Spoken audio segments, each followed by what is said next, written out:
Est-ce que vous en pensez quoi Je pense que les Français ont décidé une fois pour toutes que Erdogan c'était le sultan, que Poutine c'était le tsar et que tout ce qu'il faisait était mal. Et là c'est bien, c'est bien là. C'est pas ce que je veux dire. Ah. Ouais. Non. Je veux simplement dire que c'est le seul État stable de la région, celui sur lequel tout repose pour nous, pour ne pas être submergé de réfugiés. Et cet État stable, c'est un État stable où il y a des élections libres. Il a été élu 3 fois. Une fois, il a été élu avec 38% des voix, avec 32 à 48. C'est-à-dire, il est de plus en plus populaire. Nous, on voit les choses à la française. Eux, pour eux, c'est De Gaulle. Et d'autre part, je vous signale que il a le parti de l'AKP et veut faire une réforme constitutionnelle, les 3 autres partis sont d'accord. Le CHP qui est kémaliste, le parti nationaliste et même le parti kurde est d'accord pour le parti. Il n'est pas invité à le faire, mais on lui a dit je suis prêt à venir discuter.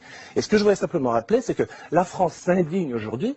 Quand c'était Nekmetin El-Batar, qui était le premier ministre islamiste en 98, qui a eu un coup d'État qui a été chassé, ça n'a pas donné en France tellement d'émotions. Et quand c'est en Égypte, au Maroc, en Algérie qu'on enferme des islamistes, on dit rien. Et donc je dis, il y a 2 poids, 2 mesures. La Turquie, évidemment, c'est navrant qu'il en soit arrivé là, mais c'est aussi exaspérant que la morgue française qui donnait des leçons au monde entier. Oui, il y a très peu de temps. Les négociations d'adhésion, c'est lui qui les interrompra avant. Il n'y tient plus du tout. Alors ça, la menace, ça n'en est pas une. La Turquie ne veut pas entrer dans l'Union européenne. Maintenant. Il y a 20 ans, ils le souhaitaient vraiment. Aujourd'hui, c'est plus la haute société turque n'est plus du tout obsédée par l'idée d'entrer en Europe. Elle a dit, grâce à l'Europe, on nous a forcé à faire des réformes qui sont faites.